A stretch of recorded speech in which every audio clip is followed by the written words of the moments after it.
கன்னிராசிக்கார அன்பர்கள் அனைவருக்கும் எனது அன்பு கலந்த வணக்கங்கள். நான் உங்கள் ஆஸ்ட்ரோ சின்னதுரை, பிளிமிசை புத்தூர், பெரம்பலூர் மாவட்டம். நிகழும் மங்களகரமான குரோதி வருடம் தமிழ் மாதங்களில் 5வது மாதம் ஆவணி மாதம் கன்னிராசிக்காரர்களுக்கு எப்படிப்பட்ட கிரக நிலைகள் இருக்கிறது, அதனால் என்ன பலன்கள் ஏற்படும் என்பதை பற்றி இந்த காணொலியிலே பார்ப்போம். இதுபோன்ற தொடர்ந்து தமிழ் மாத ராசி பலன்களை தெரிந்து கொள்ளவும், ஜோதிட தகவல்களை தெரிந்து கொள்ளவும் நமது சேனல் ஆஸ்ட்ரோ சின்னதுரையை சப்ஸ்கிரைப் செய்து கொள்ளுங்கள், லைக் பண்ணுங்க, நண்பர்களுக்கு ஷேர் பண்ணுங்க. கன்னிராசி, உங்கள் ராசிநாதன் புதன். உங்கள் ராசிக்கும் 10ஆம் இடம், உங்கள் ராசிக்கு 10ஆம் இடத்துக்கு அதிபதியும் யாருன்னா புதன். உங்கள் ராசிநாதன் புதன், 10 உடையவன் புதன். தொழில், புகழ், அந்தஸ்து, கௌரவம் என்று சொல்லக்கூடிய 10ஆம் இடத்திற்கு அதிபதியும் புதன் தான். உங்கள் ராசிநாதன் இந்த மாதம் முழுவதுமே வக்கரகதியிலே சென்றிருக்கிறார். அதுவும் குறிப்பாக ஆவணி மாதம் 6ஆம் தேதி வரை உங்கள் ராசிக்கு 12ஆம் இடம் விரயஸ்தானம், அயன சயன போகஸ்தானம், விரயஸ்தானம், வெளிநாடு சம்பந்தமான ஸ்தானத்திலே சென்றிருக்கிறார். ஆக 12ஆம் இடத்திலே சஞ்சரிப்பொழுது ராசிநாதன் வக்கரம் பெற்று சஞ்சரிப்பது யோகம் அல்ல. 6ஆம் தேதிக்கு பிறகு உங்கள் ராசிக்கு 11ஆம் இடத்திலே சஞ்சரிக்கிறார். அதுவும் பின்னோக்கி நகர்ந்து வக்கரகதியிலே கடகராசியிலே சஞ்சரிக்கிறார். அது 6ஆம் தேதி, அதாவது ஆவணி மாதம் 6ஆம் தேதியிலிருந்து ஆவணி மாதம் 19ஆம் தேதி வரை. பொதுவாகவே வக்கரகதியில் இருந்தாலும் கூட 11ஆம் இடம் என்பது லாபஸ்தானம், மூத்த சகோதர ஸ்தானம், அபிலாஷைகள் பூர்த்தியாகக்கூடிய இடம். 11ஆம் இடம் நெருங்கிய நட்பு வட்டாரங்கள், நண்பர்களை குறிக்கக்கூடிய கிரகம் புதன். நெருங்கிய நட்பு வட்டாரங்கள் ஸ்தானம் 11ஆம் இடத்தில் இருக்கும் பொழுது நண்பர்களால் ஆதாயம், அதே போல மூத்த சகோதரத்தால் ஆதாயம். அதே போல 11ஆம் இடம் என்பது நம்மளுடைய நீண்ட நாள் ஆசை பூர்த்தியாகக்கூடிய இடம்.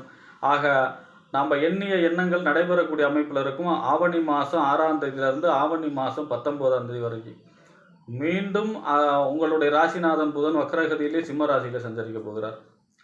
சிம்ம ராசியிலே சஞ்சரிக்கும் பொழுது மீண்டும் 12ஆம் இடத்துக்கு வந்து விடுவார். விரயஸ்தானம், அயன சயன போகஸ்தானம். ஆக உங்கள் ராசிநாதன் இந்த மாதம் கொஞ்சம் வலுவாக இல்லை. வக்கரகதியில் ராசிநாதன் இருக்கும் சுய ஜாதகத்தில் புதன் வக்கரமாக இருக்கிறவங்களுக்கு யோகம். ஆனாலும் ராசிநாதன் வக்கரம் பெற்று 12ஆம் இடத்துல சஞ்சரிப்பது யோகம் இல்லை. இந்த மாதம் முழுவதுமே நீங்கள் நின்ற பெருமாள், அதாவது புதனுடைய அதிதேவதை விஷ்ணு. அப்போ நின்ற பெருமாளை இந்த மாதம் சென்று வழிபாடு செய்ய வேண்டும். புதன்கிழமைகளிலே வழிபாடு செய்யும் பொழுது உங்களுக்கு இந்த உங்களுடைய ராசிநாதனை வலுப்படுத்த உதவும். ராசிநாதன் வலுவடைந்தால் அனைத்தையும் சமாளிக்கக்கூடிய ஆற்றல் பிறக்கும். ஆக உங்களுக்கு அந்த விரயங்களை கட்டுக்குள்ள வைக்கணும். ஏன்னா 12ஆம் இடம் வந்து வலுவடைதல். இந்த மாதம் கன்னிராசிக்காரர்களுக்கு 12ஆம் இடம் அயன சயன போகஸ்தானம், விரயஸ்தானம் என்று சொல்லக்கூடிய 12ஆம் இடம் வலுவடைவதால் வண்டி வாகனங்களில் கவனமாக இருக்கணும். விரயங்களை கட்டுக்குள்ள நிறைய செலவு வருவதற்கு வாய்ப்பு இருக்குது. விரயங்களை கட்டுக்குள் வைத்துக் கொள்ள வேண்டும். நின்ற பெருமாளை வழிபாடு செய்ய வேண்டும் புதன்கிழமைகளை இந்த மாதம் முழுவதும். அடுத்ததாக உங்கள் ராசிக்கு 2க்கும் 9க்கும் உடையவர் வாக்கு, தனம், குடும்பஸ்தானத்து அதிபதியும், 9ஆம் இடம் பாக்கியஸ்தானம், தந்தை ஸ்தானம், தொலைதூர பயணம், உயர்கல்வி ஸ்தானம். ஆக இந்த 2க்கும் 9க்கும் உடைய சுக்கிரன் 12ஆம் இடம் விரயஸ்தானத்திலே சஞ்சரிக்கிறார். எத்தனாம் தேதி வரைனா ஆவணி மாதம் 8ஆம் தேதி வரை. பொதுவாக 2ஆம் இடத்து அதிபதி வருமானம், 2ஆம் இடங்கிறது வருமானம், 12ஆங்கிறது விரயம். வருமானம் விரயமாகக்கூடிய அமைப்பில் இருக்கிறது ஆவணி மாதம் 8ஆம் தேதி வரை. அதே போல் 9ஆம் இடத்து அதிபதி 12ல் இருந்தால் தந்தை வழி விரயங்கள், தொலைதூர பயணத்தால் விரயங்கள், அதே போல் உயர்கல்வியால் விரயங்கள் இப்படிலாம் ஏற்படும். குடும்பத்தால் விரயங்கள் ஏற்படும். ஆக விரயஸ்தானம் வலுவடைகிறது. ஆவணி மாதம் 8ஆம் தேதிக்கு பிறகு இந்த 2க்கும் 9 கூடிய சுக்கிரன் உங்கள் ராசியிலே நீச்சம் பெற்று சஞ்சரிக்கிறார். அதாவது கன்னியில் சுக்கிரன் நீச்சம், உங்கள் ராசியில் நீச்சம் பெற்று சஞ்சரிக்கிறார். பொதுவாக 2ஆம் இடத்து அதிபதி வாக்கு, தன, குடும்பஸ்தானத்து அதிபதி நீச்சமாகக்கூடாது. 9ஆம் இடத்து அதிபதி பாக்கியஸ்தான அதிபதி நீச்சமாகக்கூடாது. ஆக அதாவது பெருமாள் கோயிலுக்கு தான் போகிறோம். ஏற்கனவே இப்போ புதனை வலுப்படுத்துறதுக்காக நின்ற பெருமாளுக்கு கோயிலுக்கு போகிறோம். கூடவே சுக்கிரனுடைய அதிதேவதை யார்? மகாலட்சுமி. அங்கே தாயார் சன்னதி, வெள்ளிக்கிழமையில் தாயார் சன்னதியும் போய் வழிபாடு செய்யும் பொழுது சுக்கிரனையும் வலுப்படுத்துவதற்கு உதவும். சுக்கிரன் நீச்சம் வரார் இல்லையா உங்கள் ராசியில் 2க்கும் 9க்கும் உடையவர். ஆக இந்த மாதம் முழுவதுமே பெருமாள் வழிபாடு, மகாலட்சுமி வழிபாடு செய்யும் பொழுது கன்னி ராசிக்காரர்கள் மேன்மையான பலன்களை அடையலாம். அடுத்ததாக உங்கள் ராசிக்கு 3க்கும் 8ஆம் இடத்துக்கும் அதிபதி. 3ஆம் இடம் முயற்சி ஸ்தானம், இளைய சகோதர ஸ்தானம், வெற்றி ஸ்தானம், தைரியஸ்தானம், வீரியஸ்தானம், நம்ம தகவல் தொடர்பு ஸ்தானம். 3ஆம் இடம் என்பது ஒப்பந்தம், கையெழுத்து, இதெல்லாம் குறிக்கக்கூடிய இடம். அடுத்ததாக 8ஆம் இடம். 8ஆம் இடம் என்பது ஆயுள் ஸ்தானம், மறைவு ஸ்தானம். இந்த 3க்கும் 8க்கும் உடைய செவ்வாய் உங்கள் ராசிக்கு அதாவது 9ஆம் இடத்துல சஞ்சரிக்கிறார். 9ஆம் இடத்துல ஏற்கனவே குருவோடு சேர்ந்து சஞ்சரிக்கிறார். குரு மங்கள யோகமாக. அது ஒரு சிறப்பான நிலை. அதாவது 3ஆம் இடத்து அதிபதி குருவோடு சேர்ந்து சஞ்சரிக்கும் பொழுது, அதாவது ஆவணி மாதம் 10ஆம் தேதி வரை சஞ்சரிக்கிறார். இந்த அமைப்பு சிறப்பு. ஏன் அப்படின்னா, எடுத்த காரியங்கள், அதாவது நம்ம எடுக்கக்கூடிய முதல் முயற்சி வந்து 3ஆம் இடம்.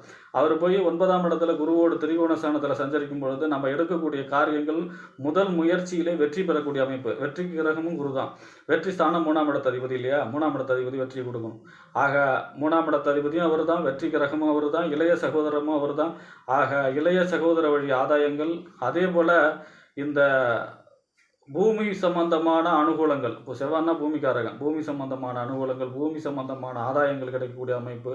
அதே போல நமக்கு வரக்கூடிய நல்ல செய்தி வந்து சேரும். அக்கம் பக்கத்து வீட்டுக்காரங்களால் அனுகூலங்கள் ஏற்படக்கூடிய அமைப்பு. 3ஆம் இடத்து அதிபதி 9ஆம் இடத்துல குருவோடு சேர்ந்து சஞ்சரிக்கும் பொழுது. ஆனால் ஆவணி மாதம் 10ஆம் தேதிக்கு பிறகு 10ஆம் இடத்துல சஞ்சரிக்கிறார். இது ஒரு சிறப்பான நிலை. என்ன, சூரியனும் செவ்வாயும் ஜாதகத்துல 10ஆம் இடத்துல திக்பலம் அடைவார். வலுவான நிலை. கன்னிராசிக்கு 10ஆம் இடத்திலே தசம அங்காரகா என்று சொல்லக்கூடிய 10ஆம் இடத்திலே செவ்வாய் இந்த மாதம் ஆவணி மாதம் 10ஆம் தேதிக்கு பிறகு சஞ்சரிக்கிறார். இது ஒரு சிறப்பான நிலை. 10ஆம் இடம் என்பது தொழில், புகழ், அந்தஸ்து, கௌரவம். தொழில் வளர்ச்சிக்கு செவ்வாய் 10ஆம் இடத்தில் இருப்பது யோகம். புதிய தொழில் தொடங்குதல், தொழில் சம்பந்தமான வளர்ச்சி, தொழிலிலே தொழில் சிறப்பாக நடைபெறக்கூடிய அமைப்பு, தொழில் சம்பந்தமான முயற்சிகள் வெற்றி பெறக்கூடிய அமைப்பு, புகழ், அந்தஸ்து, கௌரவம் உயரக்கூடிய அமைப்பு செவ்வாய் 10ஆம் இடத்தில் செஞ்சிருக்கும் பொழுது. ஆக அதாவது அவரும் 8ஆம் இடத்து அதிபதியும் அவர் தானே.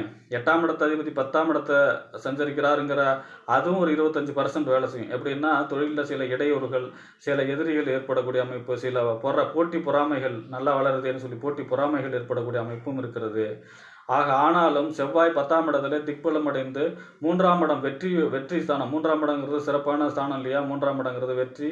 3ஆம் இடம் இளைய சகோதரம், தைரியம், வீரியம். தைரியம் அதிகரிக்கும், வீரியம் அதிகரிக்கும். தொழிலிலே போட்டியாளர்களை வெற்றி பெறக்கூடிய அமைப்பு இருக்கக்கூடிய அமைப்பு. தன்னுடைய தொழிலுக்கு ஈக்குவலாக யார் தொழில் பண்ணுறாங்களோ அவங்களெல்லாம் ஜெயிக்கக்கூடிய அமைப்பும் இருக்கிறது. ஆக கன்னிராசிக்காரர்களுக்கு இந்த மாதம் சுக்கிரனையும் புதனையும் வலுப்படுத்துவதற்கு பெருமாள் கோயிலிலே மகாவிஷ்ணுவையும் நின்ற பெருமாளையும் தாயார் மகாலட்சுமியும் வழிபட்டு வரும் பொழுது இந்த மாதம் கன்னிராசிக்காரர்களுக்கு அமோகமான மாதமாக இருக்கும் என்று கூறி விடைபெறுகிறேன். நன்றி, வணக்கம்.